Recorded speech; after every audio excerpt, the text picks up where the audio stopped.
Hello, I'm the Pickard and welcome to beautiful Limousin, France. In today's video I'm going to go through 6 mistakes that we often make. They're super common mistakes that we often make when we're working on and servicing and maintaining our cars, motorbikes, anything with an engine, be it old, new, whatever.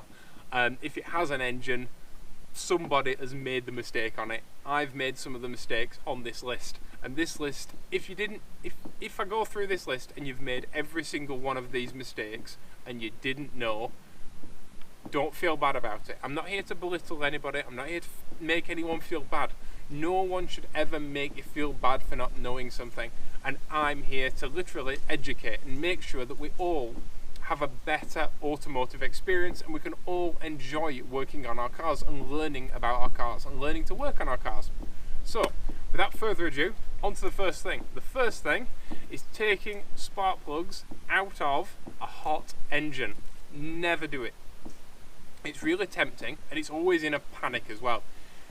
You're driving along, you get a misfire from your engine and you go, oh no, there's something happening with the engine, I've got to pull in.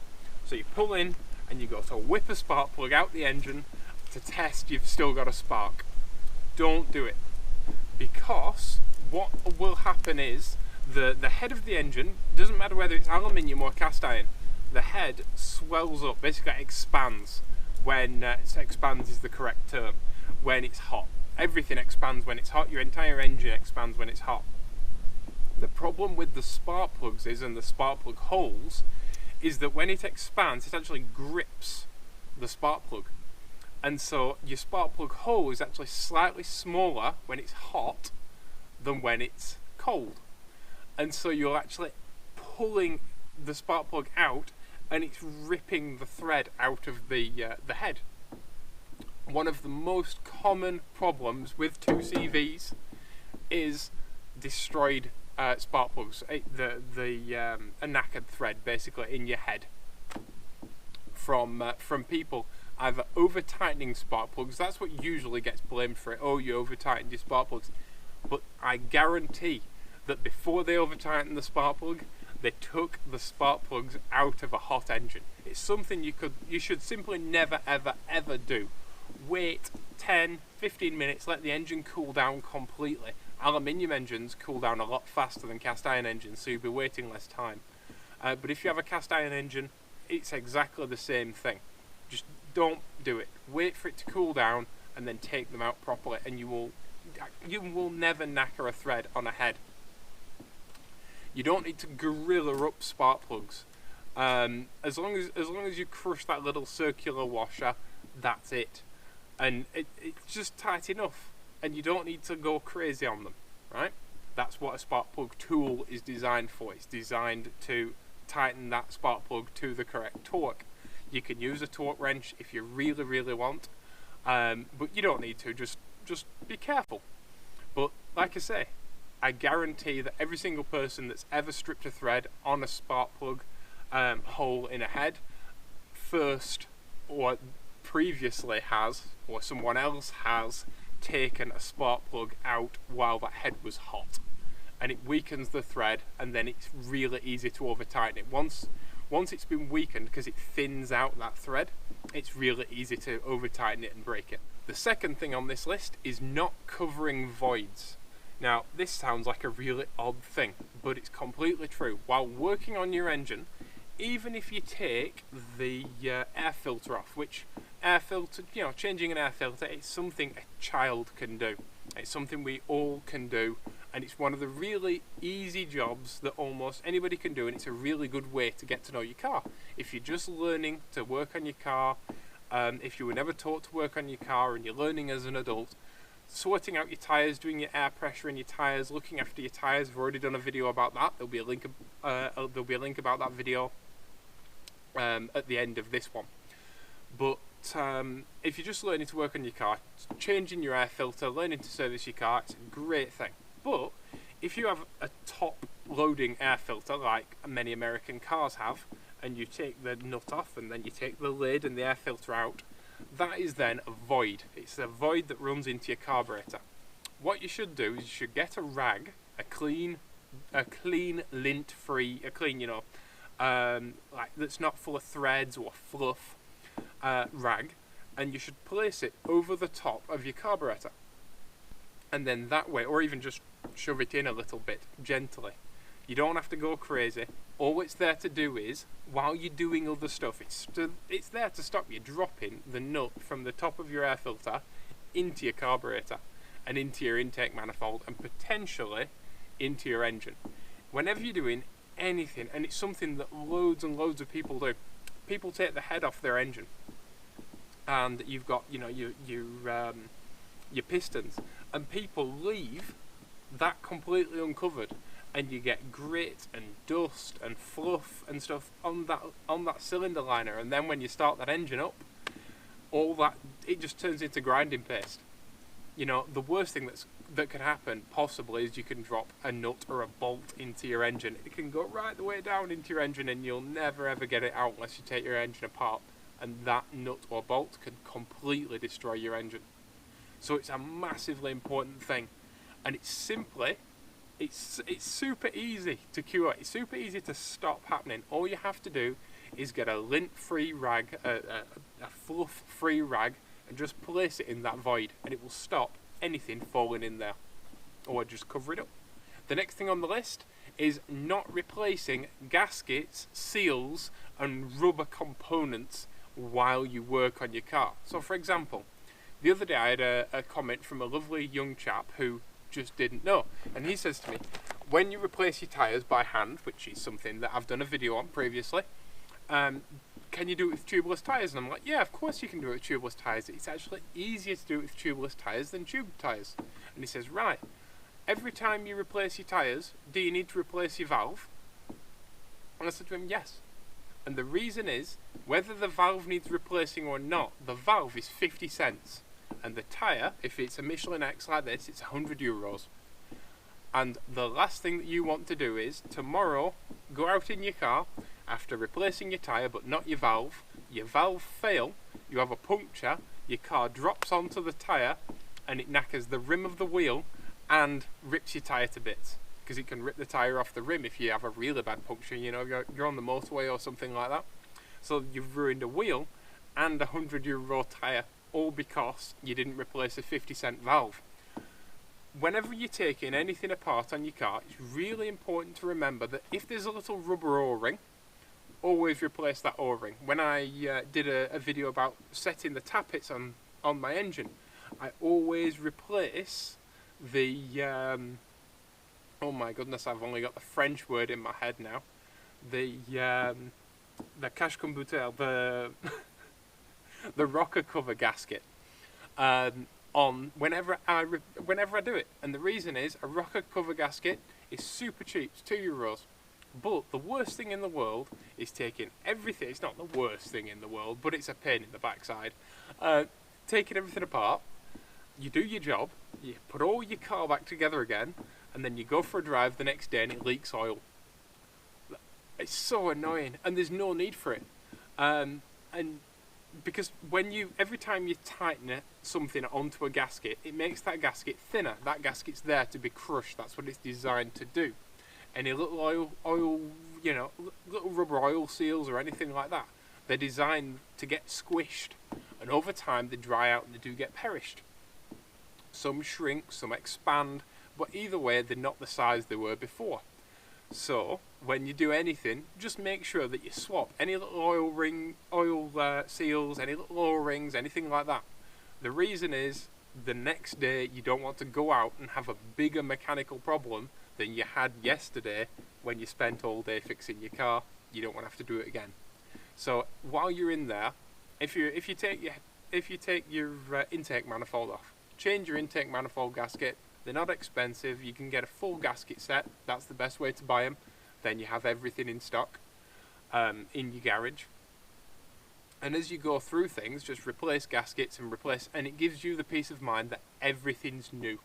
Because the last thing that you want is a big mechanical problem, all because of a little tiny rubber O-ring that costs 2 cents and that you didn't replace because you thought, it'll be okay, but it never is, and you always end up paying for it later. Number 4 on the list is use of cheap tools or use of the wrong tools.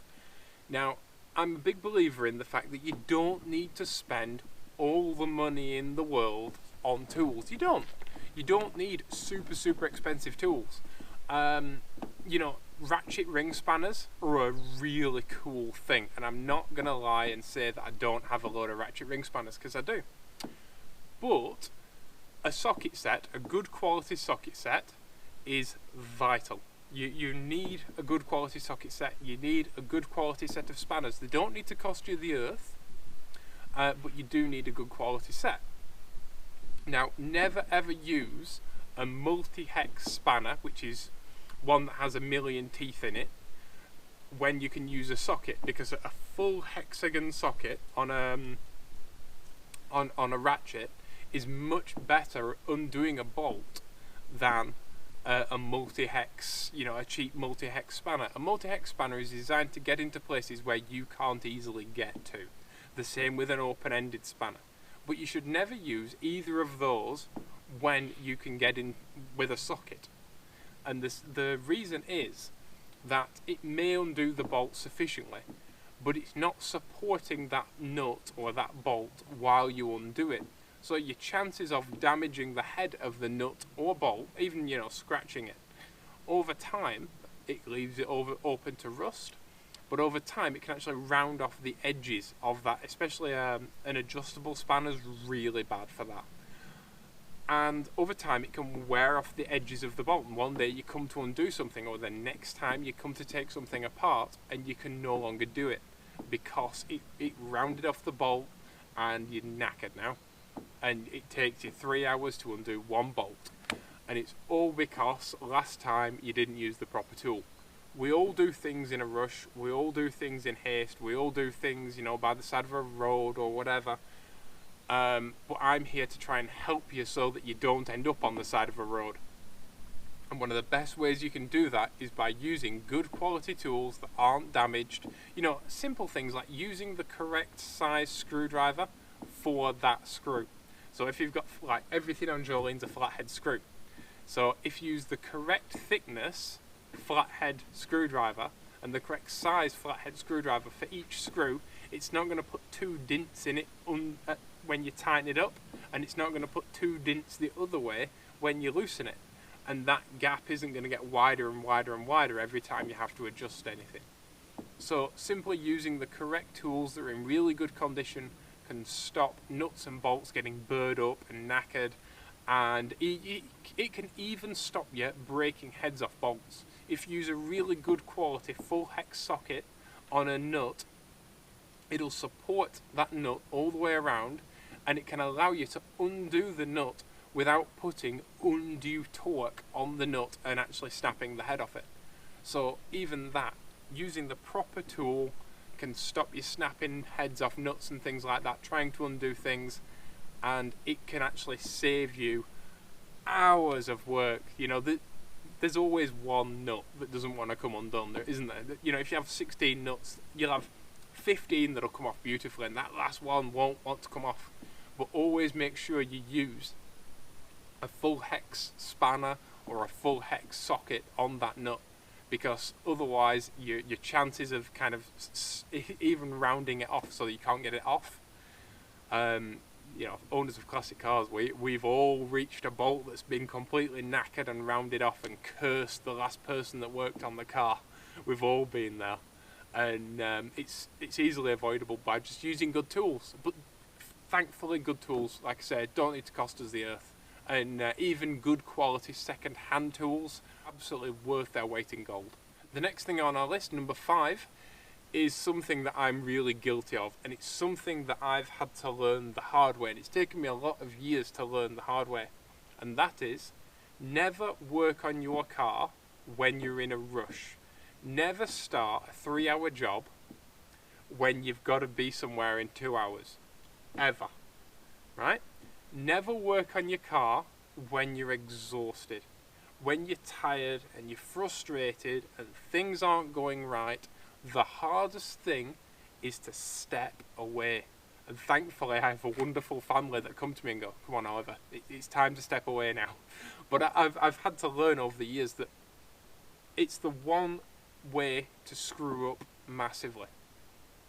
It's the one way to make everything worse. Another way to make everything worse is to open a beer. I'm really frustrated. I've been trying to get this rounded bolt off for 3 hours and it's just not coming. And I'm really annoyed. I'll have a beer and I'll carry on working.